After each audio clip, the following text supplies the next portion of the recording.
Hey, what's up everybody? Johannes here. Welcome back to the Masterclasses.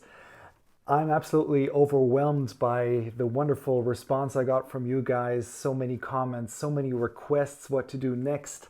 So much excitement, so much positivity in this time that is truly challenging for all of us. So I really want to thank you from the bottom of my heart for taking part in this opportunity to create something together. That's absolutely meaningful for me. And yeah, I was really curious to see what you guys would go for. There is a lot of Dvorak, there is a lot of Shostakovich requests, there is a lot of Schumann requests, some Prokofiev as well. And we're going to get to all of these, I hope, in the course of this master course. But first, I thought it would be good to start with a day of basics, namely double stops. Now I start every practicing day with double stops. I think they're a fantastic exercise for the left hand. They're like really like going to the gym for the left hand because it strengthens your muscle. It also strengthens your coordination and it also enhances your understanding of structure. So we're going to start today with thirds. And you will see that I'm not only playing thirds, but I'm also adding a fourth here and there. So let's just take C major because that's a good key to start the day with. And so I'm playing the first third and then I add the fourth and I also add a fourth here. And that looks a little bit like this.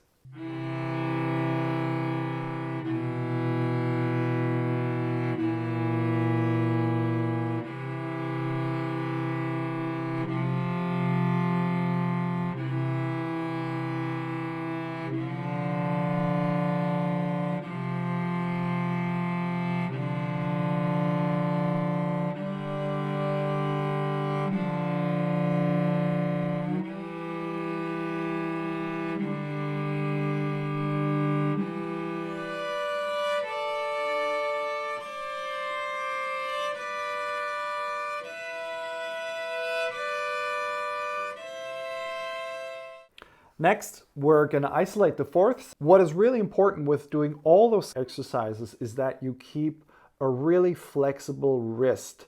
I don't want you to do this or this just because you're running out of strength. I'd rather you take a little break whenever you feel like you don't have strength and then either your thumb is doing this. Remember, we're not supposed to do that. You remember that from yesterday from the Saint-Saëns video. So we have to keep the joints round, but also we have to make sure, especially when we go to the upper register, that we don't curve the wrist like this or like this. Whenever we have a locked joint, we limit flexibility, we limit blood flow. You know, if you've ever experienced that sort of tingling feeling in the fingers, that just means that the blood flow is interrupted somewhere. So it's either here at the locked joint or it's here if you pull your shoulder up. There can be many reasons for that. But yeah, tingling in the hands is always a sign that there is blockage somewhere and you need to check the chain of events, I would call it. Next, we're going to go to fourths, and that looks a little bit like this.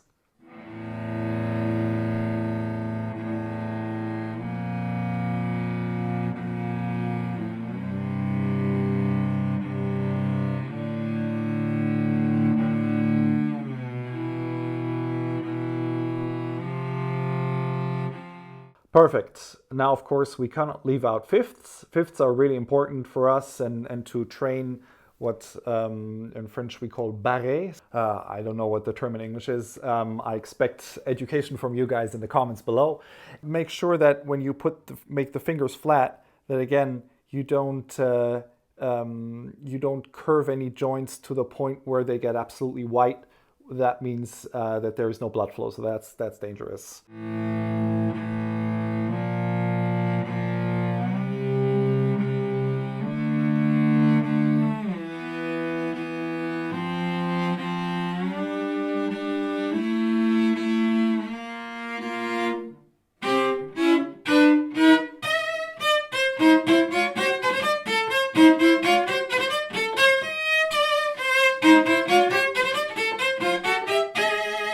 When we're going to work on the sixths, remember how in the thirds I added the fourth on each side? I'm going to do the same thing with the sixth here. Now, you might be wondering, what's the point of that? Imagine you're building a roof, and right now I'm actually practicing under a roof, so I hope this is constructed well. But if you have a roof, it's always a good idea to put an extra beam in between these two parts of the roof so the roof doesn't collapse.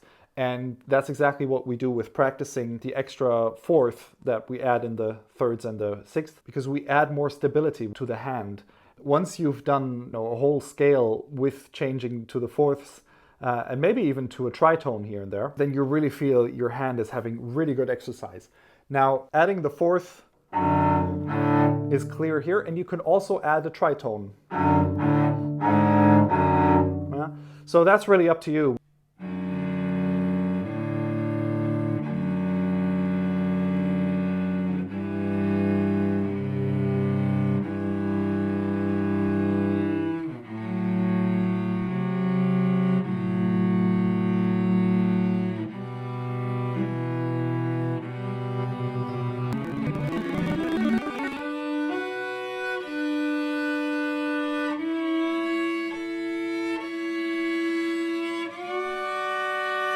We also don't want to forget sevenths. It's always good to practice the frame of the hand with thirds, but of course we have to take into consideration that with thirds you have to adjust your intonation, because obviously the intonation of single notes is very different from intonation of double stops. So with a seventh, as this is a pure interval, we don't have that problem. So we can actually practice these sevenths both small and big, and that will give you a fantastic sense of a structure and of stability in the hand.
Moving on to octaves, we all need octaves, we all loathe octaves at times. I think it's also good to add structure to practicing these octaves. So I'm gonna do them in D major. Gonna start with the octave. Then, like in the Saint-Saëns exercise from yesterday, I'm gonna add a fifth, and then I'm gonna add a fourth, and another fourth. Should be in tune. I really feel that I've engaged every finger in quite a lot of combinations. If you're feeling adventurous, you could also add a tritone here and there. So let's see. If I have an octave here, I could add a tritone.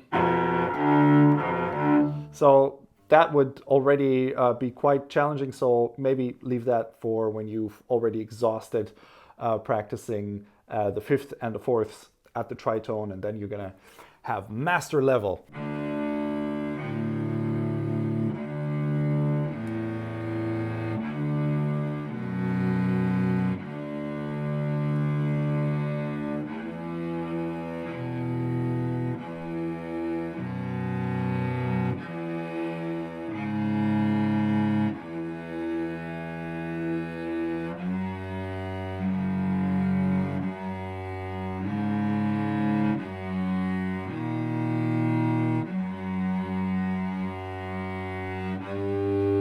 we shouldn't forget that we're going to use double stops in a musical context. So for octaves, I like to either take the octaves from the Rococo variations or the octaves from the first movement of the Dvorak concerto, and really apply what I've been working on in a musical context.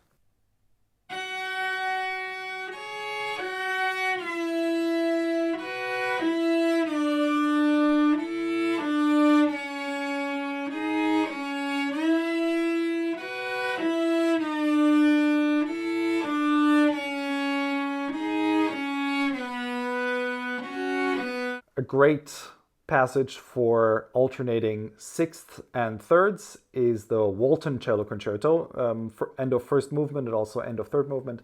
It's the same passage. I highly recommend not only that you look at this passage for your intervals, but also that you look at the Walton Concerto. Not many people play it, and I really highly recommend it. Maybe I'll do a masterclass on Walton, just because I feel this is something that I personally love very much.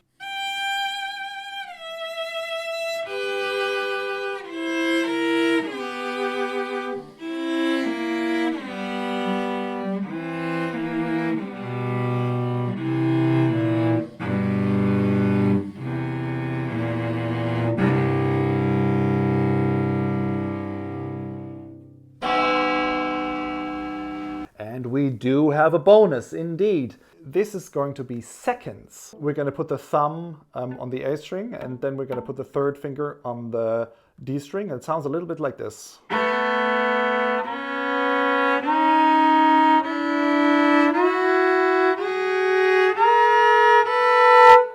Now, you might think, other than really disturbing your neighbor, you might never need this. But in fact, this is a very good exercise if you are working on artificial harmonics. A lot of people practice artificial harmonics with the octave.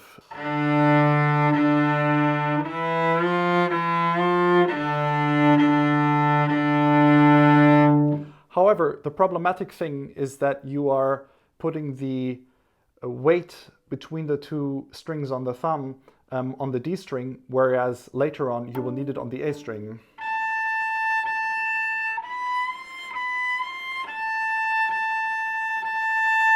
Subsequently, if you practice seconds, you will have the thumb in the right position.